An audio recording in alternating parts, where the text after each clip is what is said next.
On this mini timeline, we're asking that question once again. How bad can it be? That's right. All month of April, I've been watching the worst movies of all time, and this is considered to be one of the worst movies ever. We're talking about Birdemic and its sequel, Birdemic 2, which is considered to be one of the worst movies ever. I don't know, we're going to find out to see how bad it can be, if it actually has any continuity. Now, I know that a lot of other channels on YouTube have covered this video, so I apologize if some of this is repetitious. We've seen other people make fun of these same things, but, you know, I couldn't not do this movie if we're talking about how bad can it be. And it's pretty bad. So Perfection commenced back in 2010, and we get our first encounter with how amazing the craftsmanship of this film would be right away. Hi. Hi.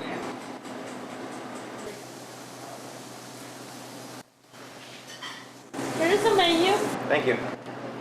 I'll be right back with you. Rod here sees a pretty girl and follows her, leaving the diner, but the sound effects of the diner stay with him on the street.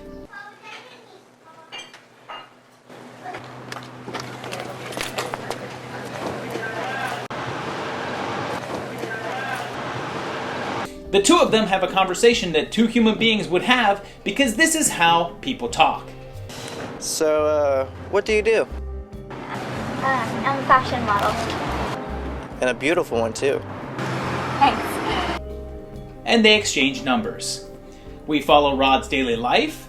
We get to see him pump gas. It's very important to see him drive to the gas station, pump gas, and then drive down several streets. All of this is completely necessary. Rod closes a deal. Okay, I'll give you that and 50% discount. That's a really big discount. How big was the sale? $1 million. Awesome, man! Biggest sale of my career. Hold up. He just closed $1 million software sale on the phone and gave them a 50% discount, so he gave them $1 million off? What the hell software is this? What's their profit margin if they can mark it down by half and still be considered a great sale? Natalie, meanwhile, is a model, currently doing a high-end photo shoot at a 1-hour photo shop because, you know, that's where they usually do photo shoots. They do, right? That guy at that 1-hour photo place didn't trick me that one time, did he? Good news, though, she just landed a gig as a Victoria's Secret cover girl because with shots like these, who could resist? She tells Rod, and he says, Wow, congratulations. I think you'll look great in those lingerie. Every news program that Rod watches talks about the environment collapsing, so like the opposite of our news programs, and he gets a solar panel. It's essential to the story. We need to see this business deal. Rod and Natalie go on a date at a Thai restaurant with this mural, and we get to see the whole mural for at least 30 seconds.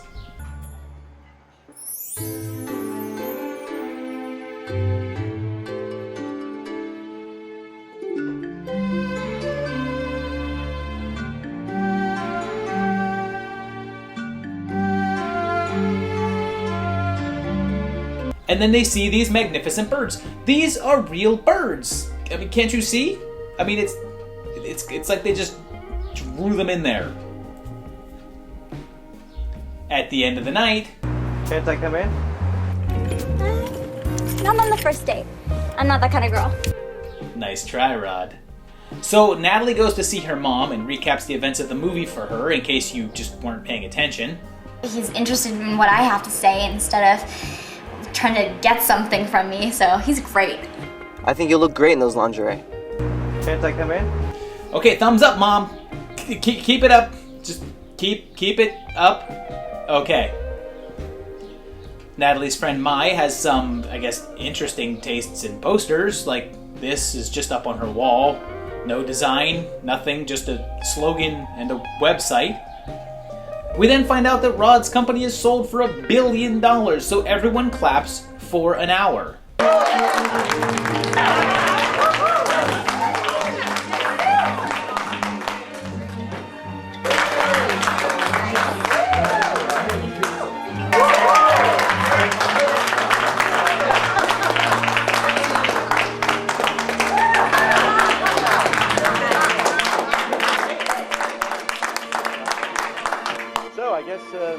Meetings adjourned. That's the scene. I didn't do anything to that. It's really in the film that way. Let me point out right now that we're a half hour in and there hasn't been any Birdemic or even a hint of a Birdemic. They talk about seeing An Inconvenient Truth, which came out in 2006, and then they go to an art and pumpkin festival. In case you were wondering if we'd get to see multiple shots of them walking around the festival and looking at things, you'd be pleased to know that the answer is yes.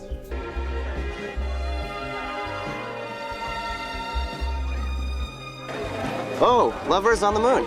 Yeah. All of this is completely necessary, I assure you. Oh, and then we get a float that lets us know that it's 2008, giving us our year for the film. They walk on the beach. I figure if I don't make it big by the time I'm 30, I figure I'll just take it from there. What just happened there? Is there no such thing as a take two? Did that footage just, get deleted? I guess we'll never know because they come across a dead bird drawing. If you're frustrated with the film so far, don't worry. You get a break with the show-stopping track, Hanging Out with the Family. The big mama's in the kitchen, and everybody's wishing that she's fixing their favorite dish. And just hanging out with the family, having ourselves a party.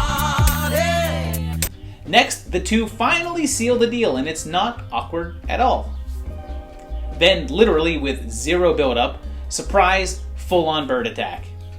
This is 47 minutes in, and we finally get to see the shock and terror that we were promised, and it's in the form of clip art birds attacking things. They fight off the birds with wire hangers, which, I don't know why no one in film has ever thought to use them as weapons before. I mean, I guess Jamie Lee Curtis in Halloween, but they're truly underrated instruments of death. Random guy, I guess, just happens to have a machine gun and pistol in his car, luckily, and they rescue a couple of random kids who are the most gifted child actors. Thank you. Thanks.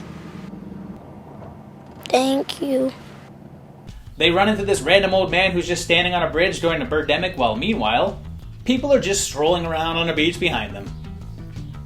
The doc gives a speech about global warming because this movie has a message.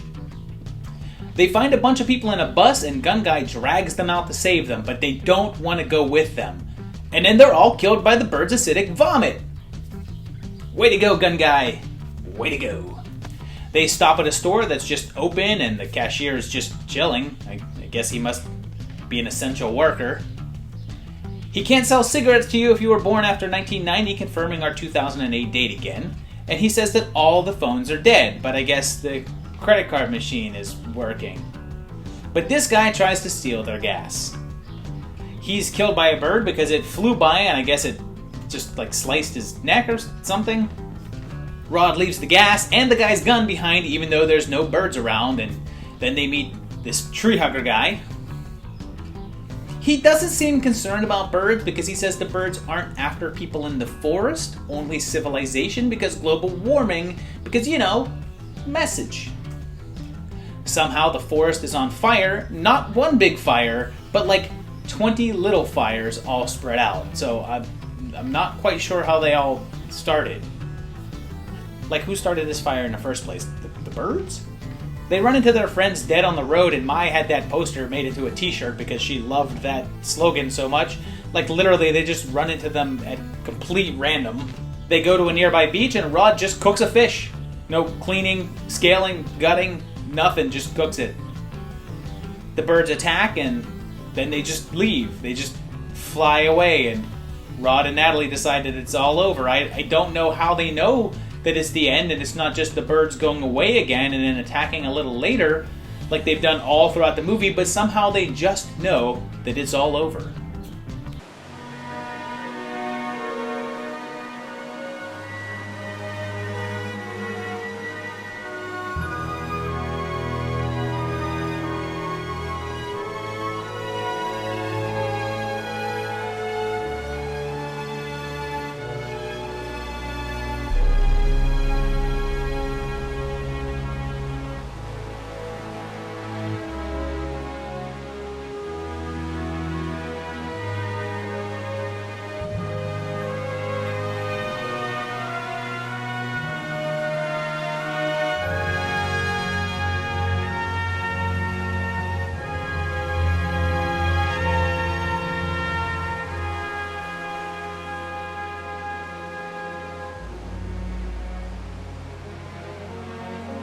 So, of course, it became a huge cult hit, as it became known as one of the worst movies of all time, prompting them to make a sequel with 2013's Birdemic 2, The Resurrection.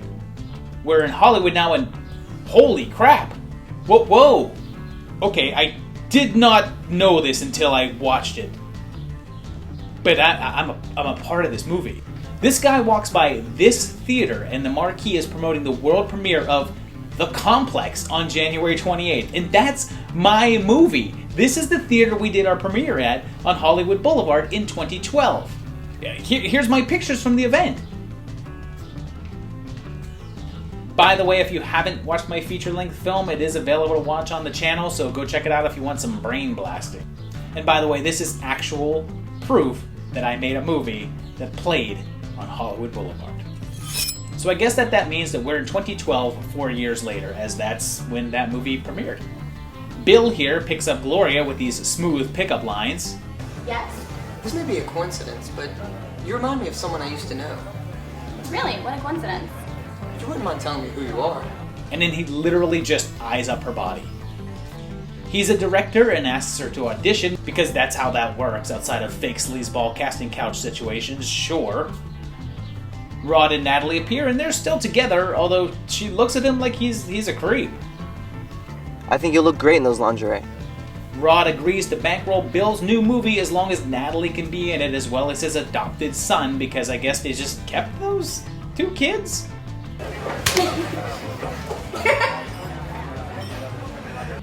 There's a poster for Looper here, which came out in 2012, so that's our date for sure. And they bring back Rod's boss from the first film, and I think that they're recreating the clap scene, but they're doing it intentionally. They cast Gloria in the movie, and Bill promptly asks her on a date because there's nothing unprofessional about that, and drive around LA in this car, which also happens to be the car right behind them when they're green screen because they used the driving around shots they did as background plates. And I guess that they're instantly a couple. A woman is attacked by a jellyfish that's just as convincing as the killer birds. And when they call 911, the voice on the other line is literally just someone standing off camera shouting out the lines. Please, we need an ambulance now. Where are you located? On the Santa Monica Beach near the pier. They're on their way now. Okay, thank you. Then they go to the tar pits. Okay, some LA insider stuff right here. They started out in Hollywood, drove down to Santa Monica, and then they make it to the Mid-Wilshire area all in one afternoon? I'm guessing the first Birdemic killed a lot of people in California, so traffic is lessened because that's less believable than the giant jellyfish. We find out that the little girl died after the first movie. Why? I wish Susan could have been here to see this bird skeleton, but she got a disease from that fish that Rod cooked. And yet somehow he was still able to keep custody of the other kid, and he's, I guess, cool with it? They randomly run into the doctor again. Hey, that's Dr. Jones. Who's Dr. Jones? Oh, someone I recently met. Recently? I guess 4 years ago is recent here? I mean, unless they're trying to pretend that not much time has passed in between movies, but the kid is clearly several years older. The mom joins the dinner, and I'm not sure that this is supposed to be in the movie.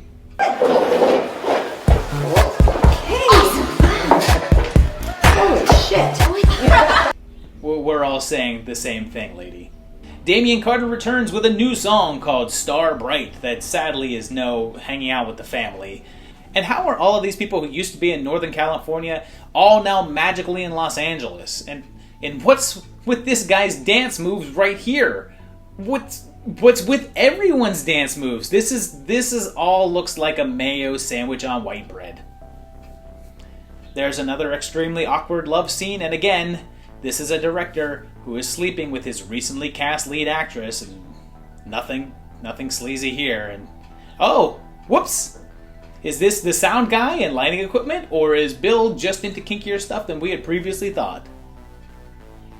Then, finally, 42 minutes in, something happens. There's a red rain which revives prehistoric eagles from the tar pits as they start shooting their movie, and everyone grabs hangers. And they definitely didn't upgrade the graphics. They attack the Universal Studios backlot, and our heroes have magic guns that never run out of bullets. and Rod spin kicks a bunch of nothing. And this guy says, Guys, can we just change the subject? Jaws happens to be one of my favorite movies. yes, you're being attacked by swarms of killer birds and dead bodies are all around you. That seems like an appropriate discussion to have. They actually make a full-on movie deal standing right there for some reason. I don't know if it's a Hollywood joke or not, because it's really hard to tell the difference between intentional and unintentional humor in these films. What is your name? Jessica. I'm Will, and I'm a screenwriter. Natalie says that they were attacked a few years ago, and the global warming has to be the cause. They then randomly run into the tree hugger, who is also apparently relocated to LA because he and his wife have a reality show, because that makes sense. Trees are cut down to make toilet paper. In fact, we haven't used toilet paper in many years. Oh. There's chaos everywhere that they go, except there's people in the background that are just kind of going about their business. And then they go through a cemetery, and for some reason, the rain brings up zombies, who I guess were just buried in t-shirts and jeans and stuff. And there's a shootout with crew members and film equipment just kind of there in the background. They go to a zoo, and the zookeeper tells them that the birds don't attack there because they live a green lifestyle, but our heroes are immediately attacked there. And wait, then there's cave people? What's going on?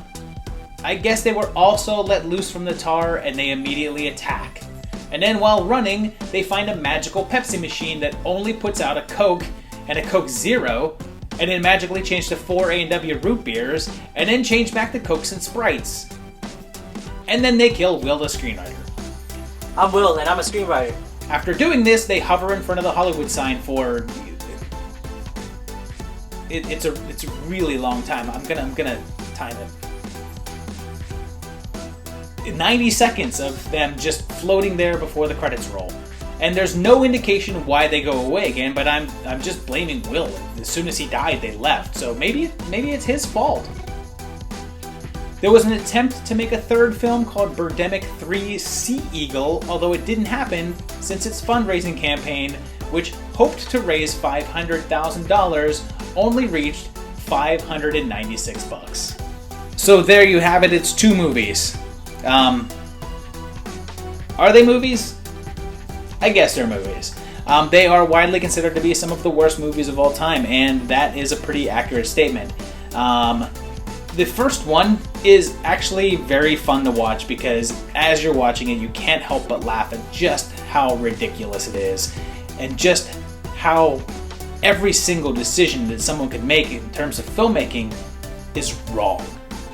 But, kind of like The Room, it ends up being right. This is a movie that is so bad that it actually becomes good, wraps back around to being terrible, and wraps back all the way around to being awesome. So I actually had a lot of fun with it. The second one is a little bit more of the same. It's kind of a little bit sad because I feel as if the director was a little bit in on the joke. He kind of just redid a bunch of things in the first movie, I guess, to kind of make fun of itself. But then actually it keeps making a bunch of the same stupid mistakes. Those parts are kind of funny. Obviously, he did the whole zombie and caveman thing, I think, to just be more ridiculous and just say, hey, look how terrible this is. So it doesn't work as much as the first one, because the first one feels fun because it doesn't know that it's stupid. And the second one kind of knows that it's stupid, although I'm still not convinced that he did. There's probably an argument to be made whether or not this guy was in on the joke or not, and there was some outside sources kind of helping him along. I don't know. It's all pretty terrible. If you haven't seen these, definitely watch the first one. Watch it with some friends because you will laugh hysterically at just how ludicrous everything is. And I really enjoyed it. I watched this one a few times. The second one is, watchable just for the same sake, but overall not as fun of an experience. Let me know if you've seen these.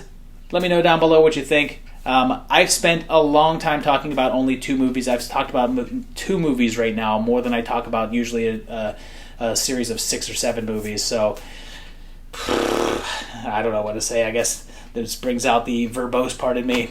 But so how bad can they be? Pretty terrible. Hope you enjoyed them.